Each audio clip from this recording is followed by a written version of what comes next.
There is a moment in every royal family when a decision is made quietly, away from the cameras, away from the press, away from the noise of public life, and yet that decision changes everything. It does not arrive with trumpets. It does not come with a grand speech or a parade through the streets of London. It arrives in a room with very few witnesses in the middle of responsibilities the world never sees, and when word of it finally leaks out, people stop. They read it again. They ask each other, did this really happen?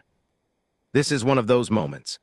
King Charles III, already carrying the full weight of the British crown on his shoulders while continuing his cancer treatment, made a move that left even the most senior figures inside Buckingham Palace visibly surprised.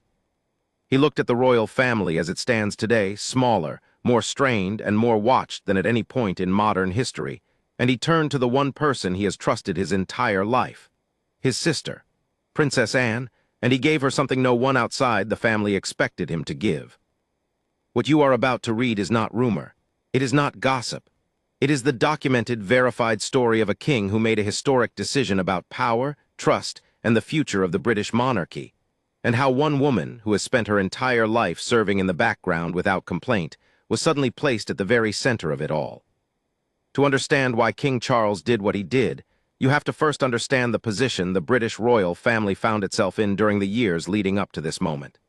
Because the monarchy that Charles inherited when his mother, Queen Elizabeth II, died in September 2022, was not the same institution she had ruled for 7 decades. It had been shaken. It had been questioned. And the team of working royals who were supposed to carry its weight into the future had been reduced in ways that nobody could have predicted just a few years earlier. Prince Harry was gone. He and Meghan had stepped back from royal duties in 2020, moved to California, and made no secret of their intention to build a separate life far from the institution. Prince Andrew, Charles's younger brother and once a prominent figure in royal life, had withdrawn from public duties entirely following his association with the disgraced American financier Jeffrey Epstein. His reputation never recovered. He would not be returning to the front line of royal service. And Princess Beatrice, Andrew's daughter, while technically eligible to stand in for the king under the old rules, was not a working royal either. This left a strange and uncomfortable gap in the constitutional machinery of the monarchy. Under the Regency Act of 1937, the Councillors of State, the royals legally empowered to stand in for the king if he was abroad or temporarily unable to perform his duties, were meant to be Queen Camilla, Prince William, and the next 3 adults in the line of succession above the age of 21. On paper, that included Prince Harry, Prince Andrew, and Princess Beatrice. In reality, none of those 3 were available. Harry was in America. Andrew had withdrawn. Beatrice was not working as a senior royal. It created a constitutional headache. If something happened to the king, if he became ill, if he needed to travel and his official duties had to continue in his absence, who would actually do the work? Who could be trusted to sign off on legislation, to grant royal assent, to carry out the functions of the crown? The answer under the old arrangement was deeply uncomfortable. And so, in the final weeks of 2022, Parliament moved to fix it. The Councillors of State Act was passed on the 6th of December 2022 and received royal assent that same day. It was a piece of legislation that quietly but significantly reshaped the inner circle of power around the king. By name, something highly unusual in British constitutional law, it added 2 specific individuals to the list of those who could formally stand in for the monarch. One was Prince Edward, Charles's youngest brother. The other was Princess Anne, the Princess Royal, Charles's only sister. The act was, in the dry language of Parliament, an elegant solution to a practical problem. But for those who understood what it really meant, it was something much more personal than that. Charles had gone to Parliament and said, in effect, "These are the people I trust. These are the people who are actually here, actually working, actually committed to this institution." And at the top of that list, in terms of public recognition, public respect, and decades of demonstrated service, was his sister Anne. Princess Anne had always been the hardest-working royal in the family. Year after year, engagement after engagement, she showed up. She did not court publicity. She did not give lengthy interviews. She did not appear at celebrity events or seek to expand her personal brand. She simply worked. In 2024, she completed 457 official engagements. The following year, even as the pressure on the royal family intensified from multiple directions, she increased that number to 478. Charities, military ceremonies, agricultural events, hospital openings, diplomatic receptions. She attended them all with the same straightforward, no-nonsense reliability that had been the hallmark of her public service since she first began her royal duties in the 1970s. Royal commentators had noted for years that Anne was, in many ways, the backbone of the modern monarchy, not its most glamorous figure, not the one the cameras most wanted to photograph, but the one who could always be counted on. The one who understood that royal service was not a performance, it was a discipline. She had said as much in rare public interviews, once describing herself as something of a dinosaur for preferring to spend her time outdoors and at actual events rather than interacting on social media or through screens. That word dinosaur was self-deprecating, but it was also revealing. She was old-fashioned in the very best sense. She believed in showing up. She believed in doing the work. And her brother knew it. Charles and Anne had maintained a close relationship throughout their lives, one built on a shared understanding of what royal duty meant and what the family required of its members. Where other relationships within the House of Windsor had fractured between Charles and Harry, between the palace and Andrew, between generations within the family, the bond between the king and his sister had remained intact. Steady, reliable, like Anne herself. When Charles was diagnosed with cancer in February 2024 and announced it publicly, the mood inside the palace and among royal watchers changed immediately. There was genuine concern, not just for the king personally, but for the institution he led. The monarchy had already been managing with a reduced team. Now its head was facing a serious health challenge that would require him to step back from some of his duties while undergoing treatment. The question of who would carry the load became more urgent than ever. Charles was characteristically direct about his diagnosis.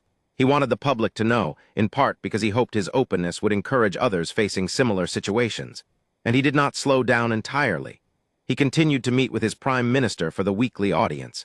He continued his private correspondence, the red boxes of government papers that no monarch ever truly escapes. He continued to make himself available for the most essential functions of his role. But the physical toll of cancer treatment was real, and there were weeks when his public presence was necessarily reduced. During this period, Anne stepped further into the frame.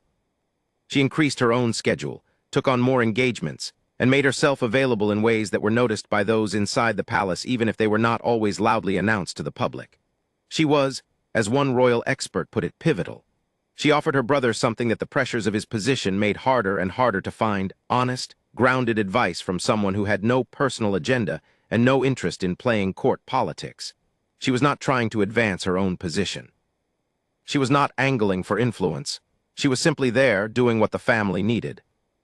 By 2025, Charles had received encouraging news about his treatment. His cancer care was responding well, and Buckingham Palace announced that his treatment would be scaled back going into 2026. It was the first genuinely positive update on the king's health since the diagnosis had been revealed, and the public received it with enormous relief. The king himself was clearly energized by it. His engagement tally for 2025 reached 532. More than he had done in any year since 2019, and more than even Anne's remarkable total for the same period. For the first time in years, Charles had surpassed his sister as the hardest-working royal by pure numbers. But the health scare had clarified something for him. It had made the question of the monarchy's resilience feel less theoretical and more immediate. What happened if he could not perform his duties even temporarily? What happened if the working team, already thin, already stretched, needed someone to step into the breach with genuine authority and genuine public trust? The Councillors of State Act had been a legal fix, but Charles was thinking about something beyond the legal framework. He was thinking about legacy, about structure, about what the monarchy needed not just to function, but to endure. And his answer, when it came, surprised almost everyone who heard about it. Not because it was irrational. Looking back, many would say it made perfect sense. But because no one expected him to move this quickly, or this decisively, or to reach this far in what he was willing to grant to his sister. The royal family, for all its tradition, did not often do dramatic things quietly, but Charles was about to. What happened next would leave people inside the palace genuinely speechless, not because they did not respect Anne. Every single one of them did. But because the extent of what Charles was prepared to do, the formal weight of it, the constitutional significance, the message it sent about where he placed his trust, was something that no one inside Buckingham Palace had seen coming in quite this form. And once it was done, once the decision was made and set in motion, the ripple effects would spread outward through the family, through the institution, and through the public understanding of what Princess Anne actually was within the structure of the British crown. She had spent decades being described as the hardest-working royal. She was about to become something more than that. The British royal family has always operated on the principle of visible continuity. It is one of the oldest and most carefully managed institutions in the world, and its survival across centuries has depended not just on bloodlines or tradition, but on the ability to project stability even when the reality inside its walls was anything but stable. Monarchs have died suddenly. Abdications have shaken its foundations. Wars, scandals, divorces, and public controversies have all threatened to pull the institution apart, and yet it has endured. Because at every moment of genuine crisis, someone within it has understood that the show must go on, that the flag must fly, that the engagements must be kept, that the public face of the monarchy must remain composed even when the private reality is turbulent. Princess Anne had understood this her entire life. She had grown up watching her mother govern through exactly this principle. Queen Elizabeth II had lost her father suddenly at the age of 25, had been crowned in an era when no one knew if the monarchy would survive the modern age, had guided the institution through one of the most transformative periods in British and world history, and had done it all by showing up, day after day, decade after decade. Anne had learned from that example not by being told to follow it, but by watching it lived. She had absorbed it the way you absorb the values of your home, not as a lesson, but as a way of being. When the Councillors of State Act was passed in December 2022, it had immediate practical implications. Buckingham Palace confirmed that Princess Anne and Prince Edward were now formally empowered to stand in for the king when he was unable to fulfill his duties. This was not a ceremonial role. The functions of a Councillor of State were real and substantial. They included granting royal assent to legislation, holding Privy Council meetings, ratifying treaties, making ministerial appointments, and signing official state documents. These were not the soft, symbolic tasks of a figurehead appearance. They were the constitutional machinery of government, and they required someone who understood the weight of what they were doing. In the months that followed the Act's passage, Anne exercised this role with exactly the seriousness it required. There was no fanfare about it. She did not give interviews explaining what it felt like to have greater formal authority. She did not pose for photographs at important moments of constitutional significance. She simply did the work as she always had, and trusted that the work itself would speak. Within the palace, those who worked closely with her noticed the same qualities that the public rarely got to see: her precision, her preparation, her absolute refusal to be anything other than completely ready for whatever was required of her. She read everything. She asked the right questions. She had opinions, but she expressed them privately and then followed the direction of the institution she served. But the world outside the palace did not fully grasp what was changing. The news cycle around the royal family in 2023 and 2024 was dominated by other stories. The king's coronation in May 2023 was a magnificent spectacle watched by millions around the world, and it cemented Charles as king in the public imagination in a way that the accession itself had not quite managed. The following year brought the news of his cancer diagnosis, which generated enormous concern and sympathetic attention. And alongside all of this, the ongoing absence of Harry and Meghan from royal life continued to generate commentary, debate, and endless analysis about what it meant for the future of the family. In the middle of all this noise, Anne kept moving. She attended events in countries most people could not immediately place on a map. She represented the crown at military commemorations that received almost no press coverage. She showed up to agricultural shows and charity gala dinners and hospital openings and sporting events with the same steady presence she had maintained for 50 years. Royal analysts who tracked the numbers knew what she was doing and how much she was doing. But for the general public, she remained somewhat in the background, the dependable, slightly austere older sister of the king, respected but rarely celebrated in the way that younger or more media-friendly royals tended to be. Inside the family, the picture was different. Charles's cancer diagnosis and treatment had accelerated a process of thinking that the king had already begun. He was 76 years old. He was managing a serious illness. He was leading an institution that had been dramatically reduced in its working membership through a series of circumstances that had nothing to do with anyone's planning and everything to do with the unpredictable nature of people and events. William, the Prince of Wales, was the heir, and his position was clear and unassailable. But William was also a father to 3 young children, a man building his own presence within the monarchy and his own relationship with the public. The monarchy needed depth, and depth meant reliability, and reliability in this family meant one person above everyone else. Conversations began inside the palace about how to formalize Anne's position in a way that reflected both what she was already doing and what the institution might need her to do in the future. These were not simple conversations. Any change to the formal structure of authority around the monarch carried constitutional implications that had to be carefully thought through. It had to be done in a way that was legally sound, that respected the chain of succession, that did not create confusion about who held what power and under what circumstances.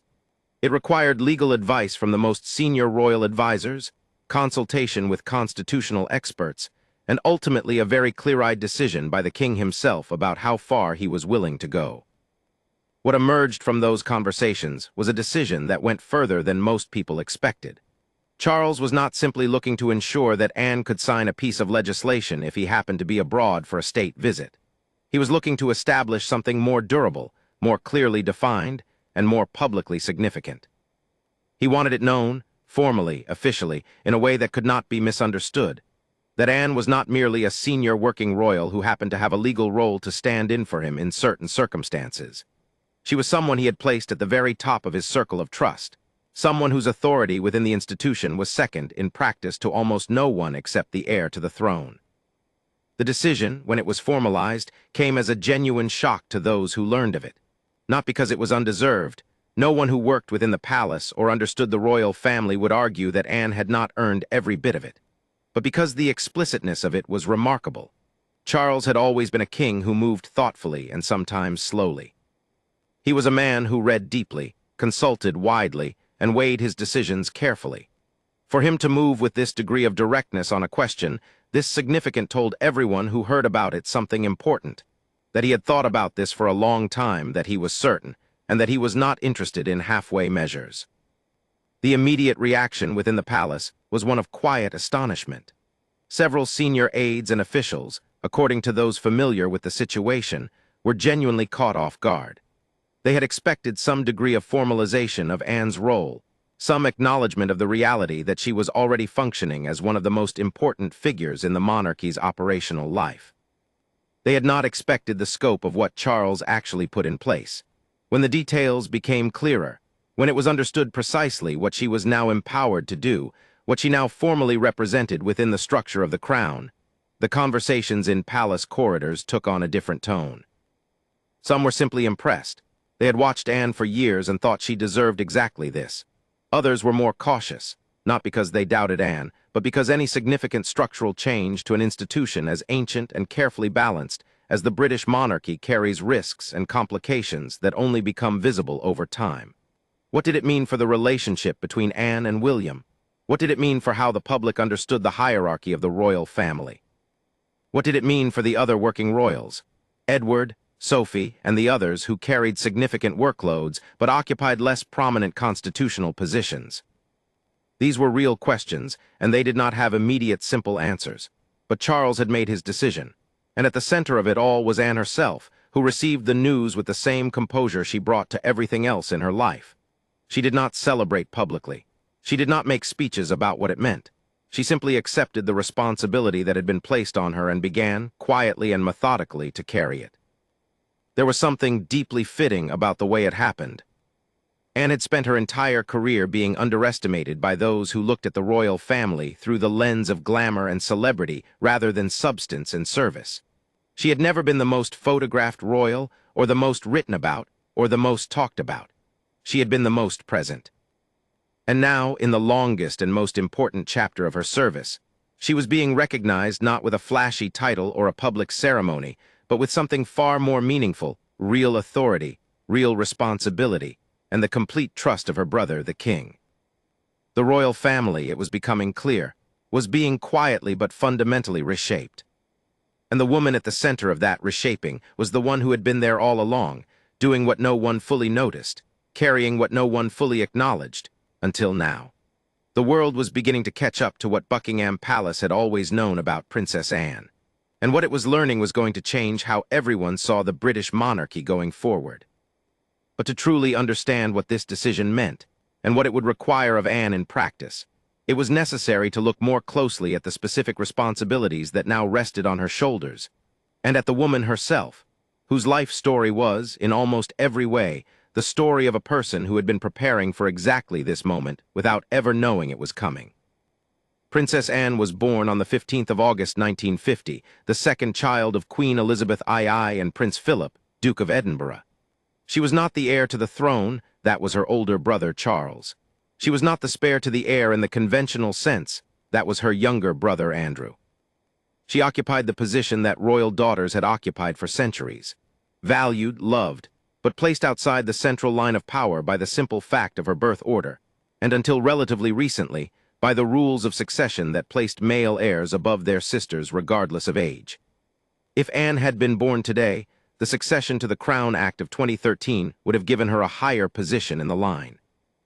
But she was born into a different world, and she had spent her whole life navigating the particular challenge of being enormously capable in a role that the formal structure of royalty did not fully account for. She handled it by doing the thing she was best at, working harder than anyone else. From the very beginning of her adult public life, Anne demonstrated qualities that set her apart not just within the royal family but in public life more broadly. She was sharp, direct, and entirely uninterested in being handled. She said what she thought. She did not suffer fools. She had no patience for ceremonial padding when the actual work of something needed doing. These traits made her an occasionally difficult subject for the palace press office, which spent a great deal of energy managing royal image, and rarely enjoyed the experience of a senior royal who simply told the truth in plain language and then got on with things. The press, for much of her early career, did not quite know what to do with her. She was not conventionally glamorous in the way that royal women of her era were often expected to be. She wore practical clothes. She preferred horses and farmland to fashion events and cocktail parties. She spoke her mind at a time when royal women were generally expected to smile, wave, and remain diplomatically silent. She once famously told a photographer to naff off when he was being aggressive at a public event, and the quote became one of the most repeated lines in royal history, not because it was rude, but because it was so startlingly human, so utterly unlike anything anyone expected to hear from a member of the royal family. Over time, the public came to love her for exactly these qualities. There was something deeply reassuring about a royal who was not performing royalty for the cameras, but simply living it on her own terms. She had genuine passions: equestrian sport, agriculture, conservation, military affairs, and she pursued them with the same intensity she brought to her official duties. She had been a competitive equestrian in her youth, winning the European Eventing Championship in 1971 and representing Great Britain at the 1976 Olympic Games in Montreal. It was a genuine sporting achievement, entirely separate from her royal status, and it had given her a credential that required nothing from her family name to earn. Her charitable work was similarly substantive. She became president of Save the Children in 1970 and threw herself into the role with a commitment that went well beyond the ceremonial. She visited disaster zones in Africa and Asia at a time when it was genuinely dangerous and logistically complicated to do so. She sat with families in refugee camps and saw at first hand what international aid organizations were actually dealing with. She spoke about what she witnessed with a directness that was sometimes uncomfortable but always honest. And she kept doing it, year after year, long after the initial photographic opportunities had passed and the news cycle had moved on to other things. By the time Charles became king in 2022, Anne had accumulated over 50 years of service at the highest level of public life. She had outlasted trends, controversies, and sweeping changes in public opinion about the monarchy. She had been criticized, mocked, underestimated, and occasionally written off by commentators who failed to understand that her value to the institution could not be measured in column inches or social media followers. She had simply kept going, and the institution she served had quietly, steadily come to depend on her in ways that were only now becoming fully visible to the world. The authority that Charles formally granted her in this period was not, therefore, some sudden or arbitrary elevation. It was a recognition of a reality that had been building for decades. The roles and responsibilities she was now formally empowered to carry, as a counselor of state capable of exercising the constitutional functions of the sovereign, as the most senior working royal after William, as her brother's most trusted advisor on the realities of royal service, were not new inventions designed to honor her at the end of her career. They were acknowledgments of what she had already been doing, and what the institution needed her to keep doing at a moment when the working membership of the royal family had never been more stretched. The formal dimensions of what Charles put in place were significant in constitutional terms. As a counselor of state, Anne could grant royal assent to bills passed by Parliament, the legal process by which legislation becomes law. She could hold meetings of the Privy Council, the ancient body of senior advisors to the Crown through which much of British executive government formally operates. She could ratify international treaties. She could issue royal proclamations. She could appoint ministers and judges and senior officials in the King's name. These were not decorative powers. They were the actual gears of the British state, and they could only be turned by someone with the specific legal authority to do so. What made Anne's position particularly significant was the reality of who else was available and capable of carrying this weight. Prince William was the heir to the throne and would himself have priority. But William was also a man with 3 young children and a full schedule of his own engagements and initiatives. Queen Camilla was a counselor of state as the king's spouse, but she did not have the operational experience in state affairs that Anne had accumulated over 5 decades. Edward and Sophie, the Duke and Duchess of Edinburgh, were devoted and hardworking members of the working royal family, but they did not carry the same constitutional seniority or the same depth of public credibility that Anne commanded.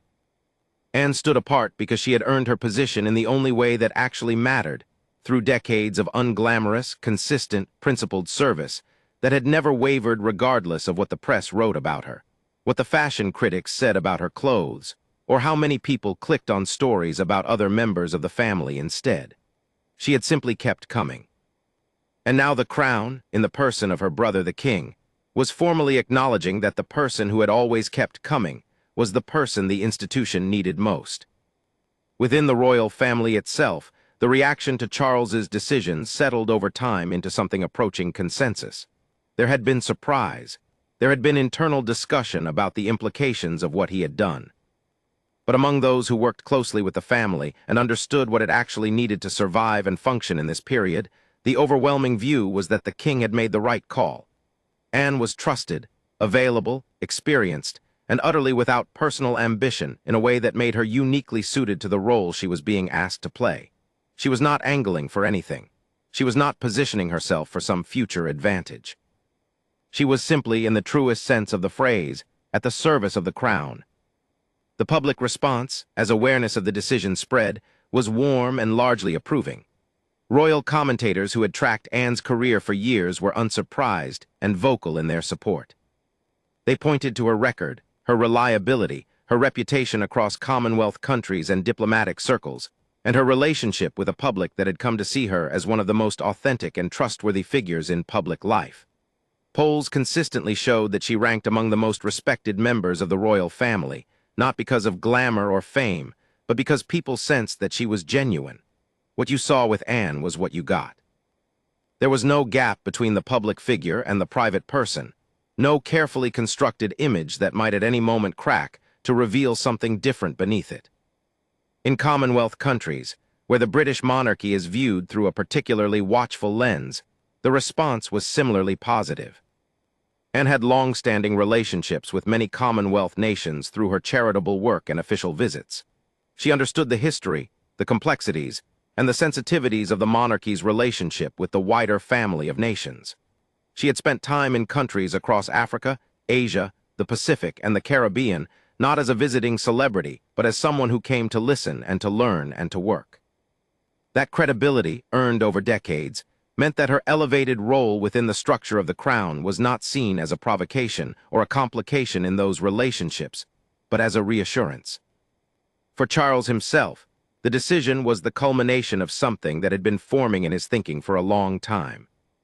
He was a king who had spent decades preparing for the throne, who had thought deeply about what it meant and what it required, and who had, by the time he actually wore the crown, a clear-eyed and somewhat unsentimental view of what the institution needed to survive. He had watched his mother operate for 70 years and had drawn his own conclusions about what worked and what did not. He had seen the damage that could be done by members of the family who put personal interests ahead of institutional ones. And he had seen, throughout his whole life, the example of a sister who never did that, who never once appeared to ask what the institution could do for her, but simply showed up and asked what she could do for it. That, in the end, was what the decision came down to, not politics, not constitutional calculation, not strategy in the sense of maneuvering for advantage. It came down to trust. A king who had faced his own mortality, who had seen his family reduced in ways that made the monarchy more vulnerable than it had been in modern memory, who carried the weight of an ancient institution into a new and uncertain era. That king had looked around at the people he could count on when the stakes were highest. And he had turned to the one person who had never given him any reason to doubt her. Princess Anne had spent her entire life serving without asking for recognition. She had completed hundreds of official engagements in years when no one was counting, attended events in places no one was covering, and carried out duties that the machinery of the state required without anyone outside that machinery ever fully grasping what she was doing. She had done it not because she expected to be rewarded for it, but because she believed in the institution she served and in the value of the work itself. And now, in a moment that arrived not with trumpets or grand ceremony, but with the quiet formality of a constitutional act and a decision made by a king who trusted her above almost everyone else, she had been recognized truly, formally, and historically for exactly what she was: the backbone of the British monarchy, the royal who never stopped. The woman who, when her brother needed someone he could count on absolutely, was there without question and without hesitation, precisely as she had always been, precisely as she would continue to be for as long as she was able to stand and walk through a door. The royal family had been left speechless by what Charles had done, but in time that speechlessness gave way to something else, something quieter and more lasting: recognition, the kind that comes not from a sudden revelation but from finally seeing clearly what had always been in front of you. Princess Anne had always been one of the most important people in the British royal family. Charles had simply made sure that now the world knew it too.